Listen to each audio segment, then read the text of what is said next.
Hi everyone, Sydney here, back in the bathroom, ready for another shaving rant. I'll be honest with you, I really don't know what this video is going to give. Up until a couple minutes ago, I wasn't even sure what I was going to talk about. By the way, today's lather will be taken vanilla because I don't really... I miss the smell of Pro Razo Red, you know? And I also want to make this short, not that adding a couple drops of essential oils added that much time. So what I decided I was going to talk about today, or at least attempt to, is this video I saw yesterday about a technique that people have been using lately to deal with traffic stops, or dealing with policemen and women who detain people, or at least stop them and won't admit whether or not they're being detained and all that, which is to simply say, I don't answer questions. I saw a friend of mine shared a link, and I found it really fascinating, and I decided to dig a little deeper. And I'll admit that the video, I'll put links to these under this one, but the video that they show in the article that my friend shared has some excerpts, and I think that it's really worthwhile to check out the full video of one of these that I consider being featured, because it's like the very first video that they show. But let me just get into my thoughts on these strategies. I want to put a little disclaimer. I'm probably going to look like a coward when I express my views on police and dealing with traffic stops and whatnot. But for the moment, I don't really care. I don't think there's that. I don't think it's a big deal to admit that you're afraid of dealing with people who can kill you with impunity. I think that the real focus behind why I personally am hesitant to express and exert my natural law rights, note that I didn't say constitutional rights or anything like that, is that I don't have a data plan. And I think that a key component in being able to survive an encounter with the police, especially in the context of a traffic stop, is to be able to document it, and in a way that it just uploads to a cloud. It streams automatically on the internet, because I don't know how many police videos you watch, but some policemen will completely lose their shit when they realize that they're being filmed, and that is part of the reason why if I want to film them and I don't have a backup that's being instantly done through streaming, I'm hesitant to film my encounters with the police for that reason, because anyway, when they realize they're being filmed and that officer just so happens to lose his or her shit, then they can just destroy the camera, claim it's evidence or whatever, and then I lose my backup, I lose my information, or my protection.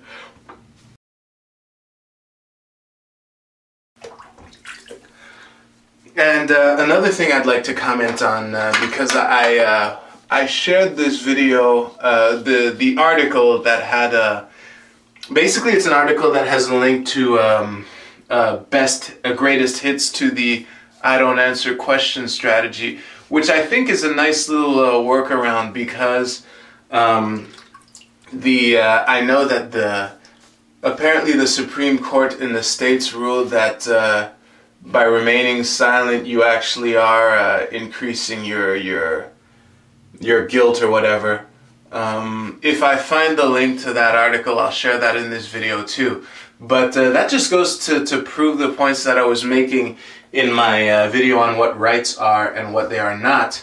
That if you use the Constitution as a basis for where your rights come from, you're basically recognizing a bunch of strangers' ability to revoke those rights. Because if your rights don't... I want to choose my words carefully. Okay, because I'm still kind of working out some details on what rights really are. I think it's really simpler and easier to speak in terms of what they are not. So if you consider your rights to be something that's granted to you by liars from a couple centuries ago through words written on paper, that's very dangerous, because the liars from the present can just write new words on paper and revoke those rights.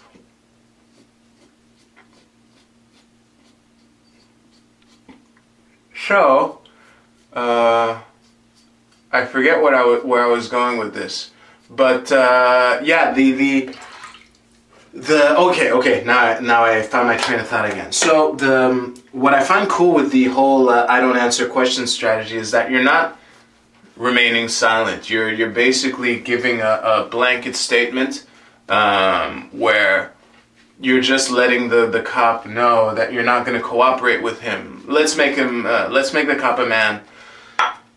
If you haven't noticed, I always like assigning genders to hypothetical people because I don't like saying him or her, his or her, and whatnot.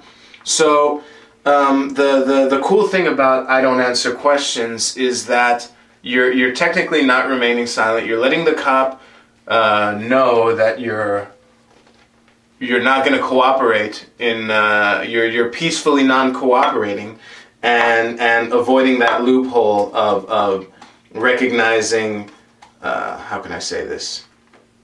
Yeah, basically you're avoiding the loophole. And just so you know, a friend of mine commented on how we need this same thing in Canada. There actually is. What is it? Section 13 of the Charter of Rights and Freedoms is about the right to not self-incriminate. However, the Section 13 of the Charter of Rights and Freedoms here in Canada is subject to the same problems as the Fifth Amendment in the U.S. in that it relies on words written on paper by a bunch of people who've never met you and don't give a shit about you. So yeah, if I'm in a traffic stop, a bit like the cop that I spoke about in a video on government stops and whatnot, my priority is to really get out of there as quickly as possible, and I think that the I don't answer questions strategy can be useful as a means to avoid self-incriminating and peacefully letting the cop know that I just want to go about my way. I know that most cops, or at least most cops in the videos that I've seen, I try not to watch too much of them because they tend to either make me angry or... Actually, I was looking for synonyms of anger, so they generally tend to make me angry, and I don't like being angry. But most of the cops that I've seen, when you ask them, am I being detained or am I free to go, they'll never give you a straight answer to that. They hate that bind that they know very damn well that question puts them in. And that's why when let's say some dude at an immigration checkpoint, the border patrol chick, now she's a woman, the border patrol chick asks him, what citizen are you a country of? And he says, am I free to go? And then she'll just repeat the question, and you have this, what country are you a citizen of? Am I free to go? What country are you a citizen of? Am I free to go? And it basically becomes a question of two tanks or two bulldozers engaging in a kind of tug of war, a push of war, or whatever. But the difference in that, and this is the part that scares me, honestly, is that one of those bulldozers can just blow the other bulldozer up with impunity. And that's part of the reason why I want to find for now anyway, until I can get a data plan, which isn't a financial priority for me right now. For the moment, I would just do shit. You know what? I lost my train of thought, and I think this video has been rambly already. So the point of what I want to say is, if you plan on doing the whole protest, peacefully protesting a traffic stop by asserting your natural law rights, just be careful. I would suggest making a streaming video documenting the thing.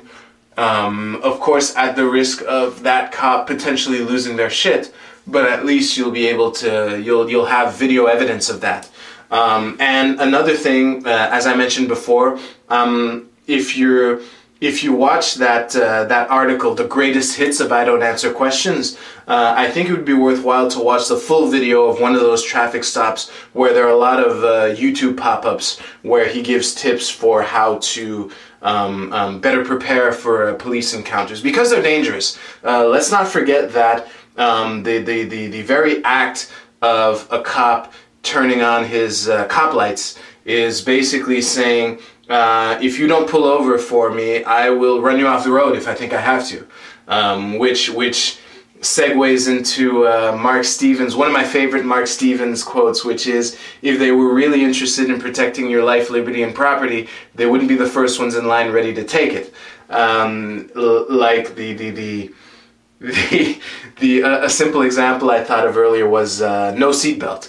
So you live in a state that has no seatbelt, that has a seatbelt law. You're driving around with no seatbelt. A cop sees you, and this cop cares so much about your safety that he's willing to kill you if he thinks he has to get you to stop, so that he can give you a ticket to teach you a lesson about safety.